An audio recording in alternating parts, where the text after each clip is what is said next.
Coming up next on the SPNN Forum, we have Dawn Selle, Vice President for External Affairs and Community Partnerships at the Senneh Foundation.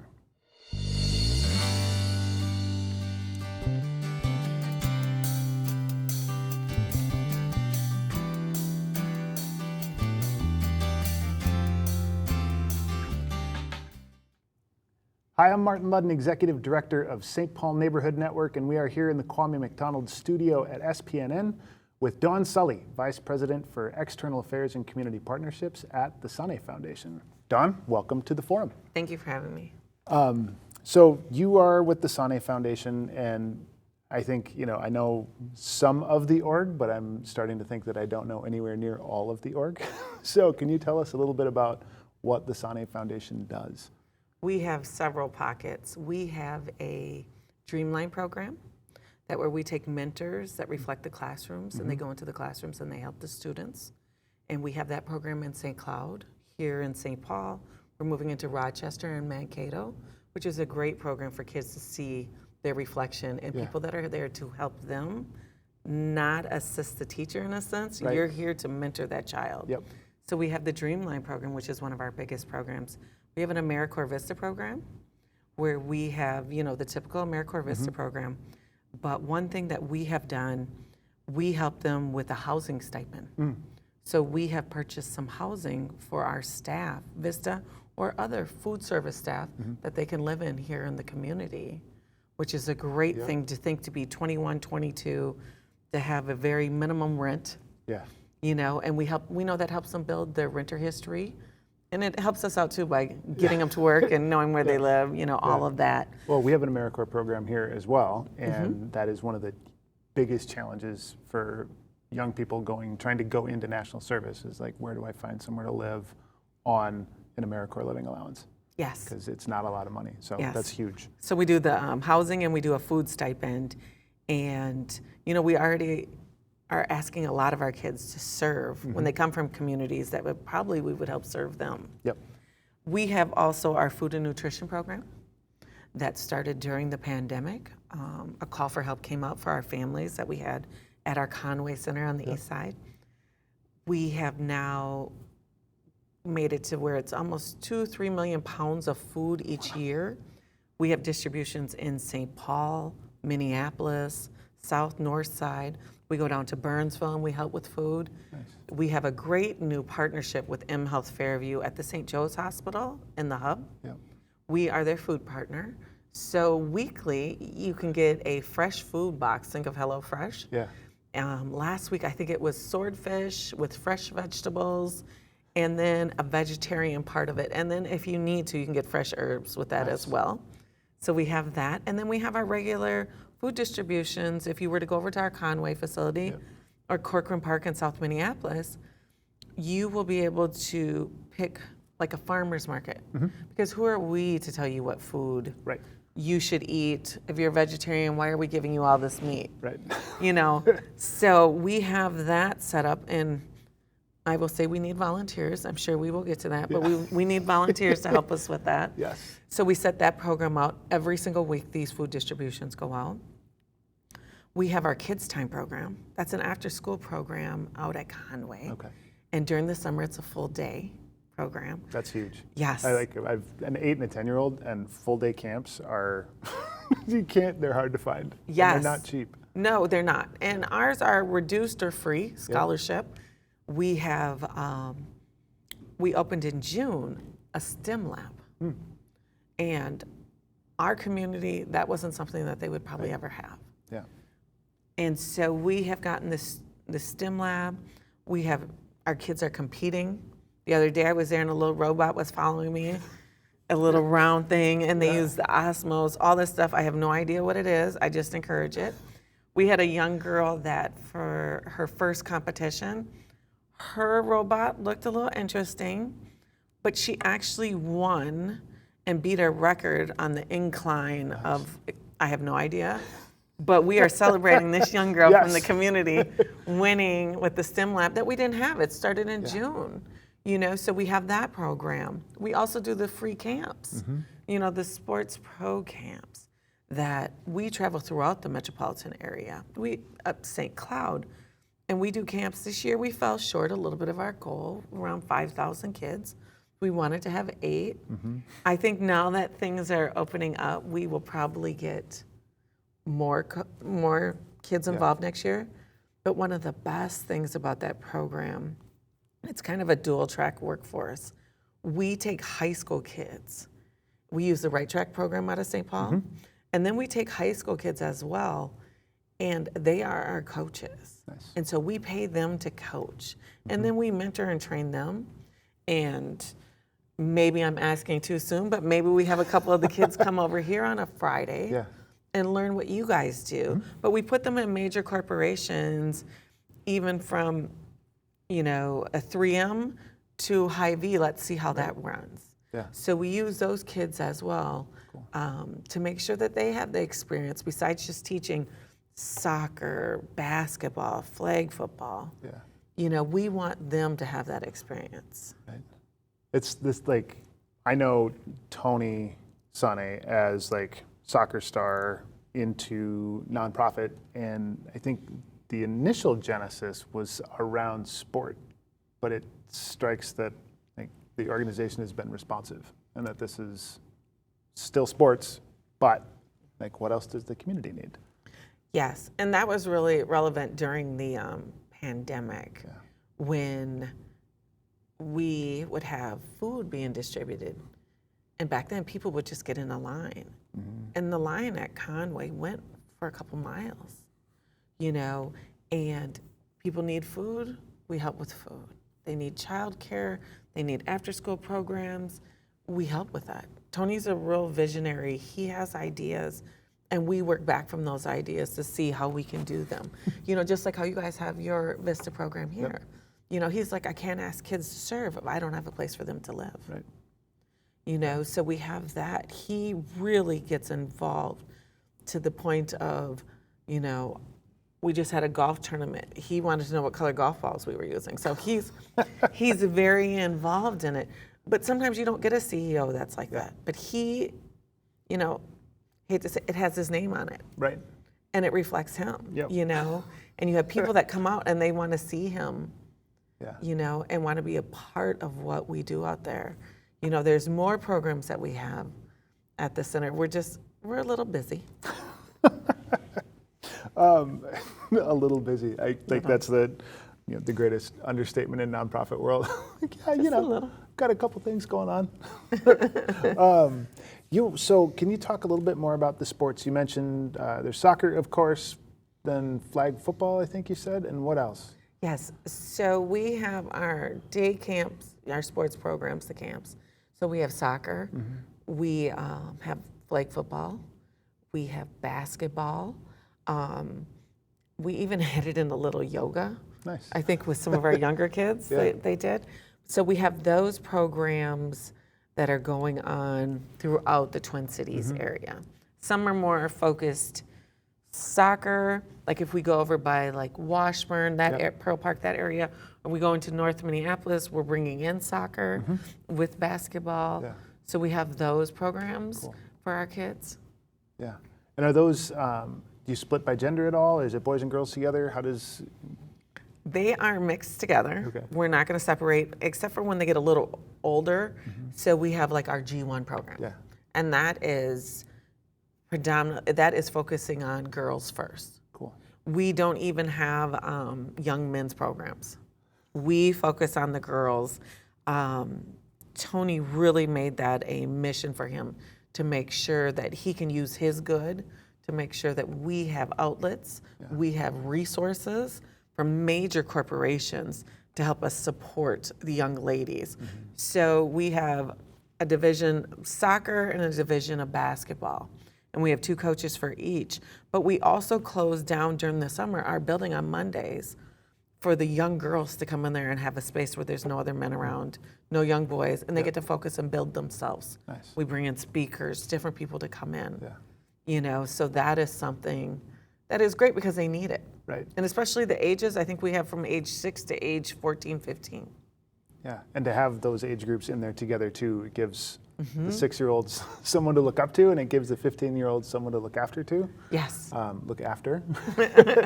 And and that's how you build community, right? Yes, and you know, one of the biggest things when we were talking about nutritional services, we feed everybody that comes into that building. We have a food program for our kids, but like during those programs on Monday, we make sure that we feed our young people. They have to have that meal. They have to be able to focus. Yeah. And I will say today, probably at our center, we will have a hot meal, and we will have kids that try and save part of that meal because their parents in the car. No, we're not going to let you save that. Yeah. You're going to eat your meal, We'll send and we're some going to go home. bring some food, Yeah. a box of food that we always have available. Besides the boxes, we also work with MC Kitchen. I think that's the proper name, please. That's all right. Where we partner with Chang Hang Restaurant on University, and they make fresh meals that individuals from our seniors to our that can just put in the microwave. You can get a meal for a family of 4, Cool. or you can get a single meal. So we have that as well that we send home. Yeah. There's so much, I think, food insecurity, especially with young people, flies, I think, still somehow under the radar, and like so much comes back to that. Like, yeah, I can't, like, I know 2 + 2 is 4, but not if I'm hungry. No. Yeah, and like behavior stuff too, and like Yes. playing sports, like hard to do on an empty stomach. Yeah, It is. And our kids, when they're playing sports in the summer at the camps, we give them a bag that will have a water bottle. It'll have fruit snacks, granola bars. It'll have dental kits that we put in there. Yep. Why are you giving kids toothbrush and toothpaste? Why not? why not? Yeah, And that's one of our partners, like with Delta Dental. We're like, can we have a couple toothbrushes? And they're like, how many thousands do you want? And that's what we do. We put those in the bags to make sure. And you know what? We know it's just you, but maybe we throw a couple extra in. yeah, And one of the things that I will say that we've broken down with barriers, people always say, do you need some food? Do you want some food? Not us. Yeah. We're like, there's food. How much do you want to take home? right, Because we have to get out of the mindset of asking people, oh, do you need food? right. No. No, I don't need anything. I don't need anything. Yeah. I'm fine. My family's good. Yep. No, here, we have some food that we're giving you to take home. Yeah, And we have to get out of that mindset with Yeah. people, whether it's school supplies, whether it's clothing, we just have to get out of that mindset and just help our neighbors and our friends and communities. It's that scarcity mindset that like it closes so much down. Yes. Yeah, when you start from abundance and say like, not do you need it, but it's here. How much would you like? I'm Yes. assuming you're taking some. You can take more. Can I Yeah. take this and put this in your car? Or are Yeah. you taking the bus? Let's put it in your son's backpack. Yeah, and it's a subtle difference, but like it makes such a huge it's subtle in to do it, but it makes such a huge difference on the outcome. Yes. Yeah, and I think you're probably seeing that with the millions of pounds that you're distributing annually. Yeah, we are. If you're just joining us, we are here on the SPNN Forum in the Kwame McDonald studio, and we are talking to Dawn Selle, Vice President of External Affairs and Community Partnerships at the Senneh Foundation. So the scope of your food operation was beyond anything I was aware of. What else are you guys getting into? It seem to have your fingers in a lot of things. We do. We have different associate board. We have associate board. I apologize. Associate board, our board of directors, and they are helping us. Like we've been doing a couple different charity events, to help us raise money for the programs that we have. Every dollar we raise goes back into the programs. We bought vehicles for transportation to get our kids to and from places. We have our fields, which are beautiful. You have to come out and visit them. We put a lot of money into those fields and to make them safe for a neighborhood that would probably never have anything like this. And I always say our kids know now what they deserve. When they go somewhere from our neighborhood, they know they deserve the best field, the best equipment that we have for them. We have our elders that come out and walk around the track 4 times in its mile, And what's great about that, we have the elders come in, and childcare is expensive. And so they may be watching their grandniece, you don't know. So now they can bring them into our dome during the winter when it goes up November through May, and they can just leave them in there. And as they're walking around, there's a inflatable soccer, field that we have put up, and they can play, and it's a great thing. Yeah. You'll see the police and they're walking while they're, taking a break from being in the car. We have the EMS Academy that will be graduating next week, 10 students of color, 5 women, that they will be getting their, EMS, certification. And that is a big partnership with the city, the county. Yeah. For us, they needed a home. We opened our doors. Right. It's that responsiveness to the community. Yes. Yeah. Yes. And for those 10 children, whether they go into fire, nursing, police, they went through this program that would normally be open to them. Right. And they got like technical hard skills. Yes. That's, emergency medicine is, it's no joke. Yes, we had a senator out there and she was like trying to get involved on the CPR and played with the rescue dog, and was like, what? I didn't know this was out here, but we had to do it. Right. We had to do it. Just like with our LEPCA, it's the cadet program now for the St. Paul Police Department. We have those young men and women. And earlier this year, we teamed up with Firefighters United, which is the division of Black firefighters, which has their first female Black president. And we teamed up with LEPCA and the Black Police Officers Association, and we helped them hand out 400 backpacks, and barbers show up. So it's like you say, that's huge. They come to us and they say, you know what, we need your space. Can you help us with this? Yeah, we can. Yeah. And we call on our neighbors to help with the programs and helping with us. We just decided today, hopefully by the time this airs, it'll be made public. Like, we're gonna offer free leagues in our dome for kids that can't afford. Nice. I don't know if your kids can afford to play travel soccer, and some kids can't, some can't. We have to make it available for them. Yeah. I would say very few families can actually afford traveling soccer. Yeah, it's so expensive. Yeah. And that leads into, for us, like, we go to different soccer events and the high schools and younger kids, and we have a program called Kick It Back, where we ask you to donate all your used equipment, and we clean it and we send it. Well, we actually leave some here in St. Paul. You can't imagine some of the parks when you go into them. They don't have soccer shoes. They don't have cleats, right. And we help them with that. And then we clean it up, and we're sending a cargo container to Africa this week to help with a group that we're working with. It doesn't do us any good here, and after everybody donates it, we want to get it into the hands of the people in the communities that really need it. Yep. Yeah. So there's another one. Yes. Equipment to Africa. That's fantastic. I have some stuff that I need to get rid of, so I'll bring it your way. Yes, please do. Yeah. We accept the equipment, Nice. We need it. Yeah. So how did you come to the Senneh Foundation? What's your, what brought you along to this operation? So I was always in the for-profit world. Yeah. And then a few years back, I decided to go and use my talents in the nonprofit world. I know Tony Senneh. We were friends. We are friends some days, at work. You know how that goes. I do.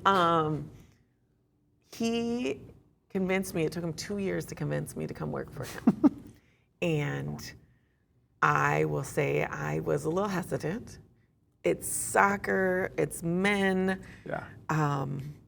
I'm afraid that there wasn't going to be anyone that looked like me in senior leadership, which is wrong. Out of 4 of us, there are 2 Black women that are vice presidents of the Senneh Foundation.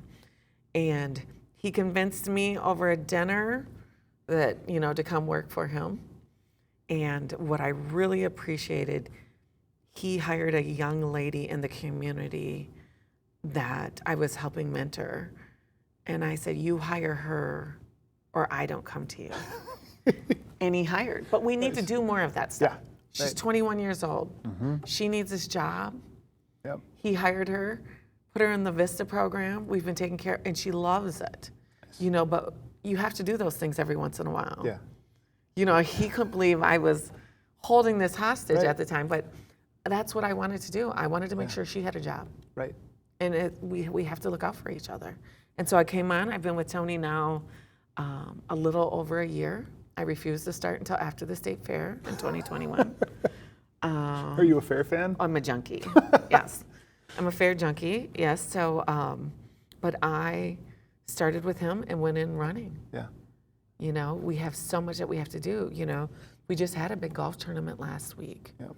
you know, for a couple hundred golfers. I think that was the first time I ever played, not this year, but in the past year, the first time I ever played foot golf Oh, at the Gala for Goals. 'Cause Oh, they had okay. like, or not the Gala for Goals, but at the Senneh Foundation golf tournament, they Yes. had foot golf running on the side where you kick a soccer ball into a larger hole. yes. We didn't do that this year.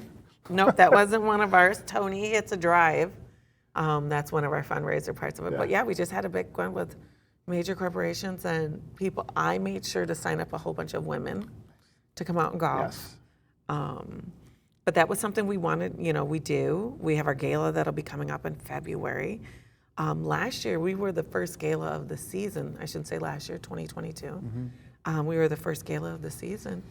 We didn't think we'd get anyone. Over 1,500 people showed up. St. Paul restrictions ended on Friday. Our gala was that Saturday in February. And it was a great time. I think people were happy to see each other and to be around each other. Yeah. And I will give Tony credit. He went to every single table and said hello. Nice. Our MCs weren't too happy because we were trying to find him, but he went through and he did that. He's in the back corner. Yes. He'll be back up here in a minute. Yes, so that was my big major event. Yeah.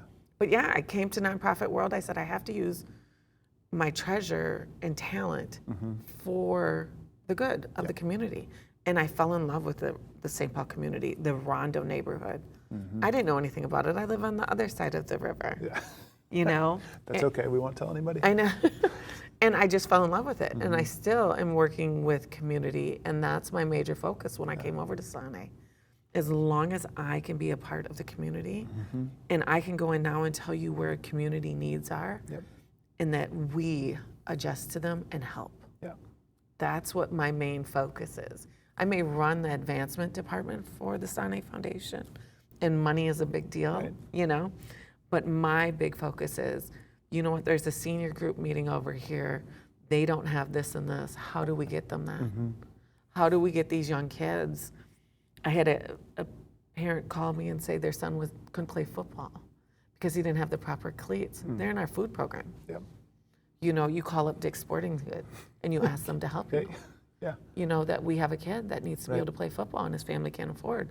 So we're very fortunate to have the relationships, but we work on those relationships and making sure they're done for the good of the community. Yeah. Yeah. It strikes me as I hear you talk, like there's a level of kind of achievement and like power where it's like, okay, I see my power. Now it's time to leverage it. And like it feels like you're doing that in a really authentic way. Yes, I just sent an email today to someone saying, where are all my turkeys and hams for the holidays? We need those. Families need to eat. I need about 2,000 turkeys and hams for the holidays. So we'll see if I get a response by the time we're done filming this today. But that is the thing. If we can't leverage what we have for our community and for the people we see every day, Yep. what good is it to us? Yeah. You know, and for us, our staff is part of our community. So I'm fighting for the person that sits in the office across from me. Yeah. And if I can't fight for them, who should I be fighting for? And the person who lives across the street. Yes. And yeah. Yes. So you mentioned very early in the interview that you do need volunteers. Yes. If people want to volunteer or find out more information, what's the best way for them to plug in? I would say go to info@thesennehfoundation.org. And you can send an email there. On our website, I think there is a volunteer pull down. We are working on a new website with all the programs we Aren't have. we always? Yes, yes. Yeah. But no, you can go on the website. There should be a volunteer, or just email at info@thesennehfoundation.org. It's very long. What kind of work do your volunteers do? So our volunteers, which we would love, depending on this when it goes up, we have a dome going up on the east side of St. Paul, so we would ask volunteers to come and help us with that. But most importantly, we ask volunteers to come help us with our food distributions. It's great to see a smiling face Right. as you're helping someone pack food, your kids are helping, you walk into someone's car, you're just saying hello to them. You know, that we have at the hub, we have to pack all the boxes. We have to make boxes. We need groups to come out during the summer or come over to the classrooms or help us paint. Yeah. You know, from basically to that, to help next summer, is there a garden club that wants to come over and help us with all of that? You know, we need volunteers to help us with the Kick It Back program. We're such a small staff, but with such a big mission. Right. And we cover so much. We need volunteers at our gala. Yeah. I tell people all the time, don't buy the ticket, come volunteer and get in for free. You know, and we even feed you. So that is something for people to do. You know, we need lots of volunteers. Cool. Different programs. We'll need them to hand out Thanksgiving, Christmas baskets for food. We'll need volunteers to help us take families shopping for when we hand out toys at Christmas time. Yeah. All the things. Yes. Well, Dawn, thank you so much for your time and for your work with the Senneh Foundation and in your community. We appreciate it as a part of St. Paul, and I do too. Yeah, so thanks for joining us today. Thank you for having me. Yeah. We have been here in the Kwame McDonald studio at SPNN with Dawn Selle, Vice President for External Affairs and Community Partnerships at the Senneh Foundation. Thanks for watching, and come see us again soon.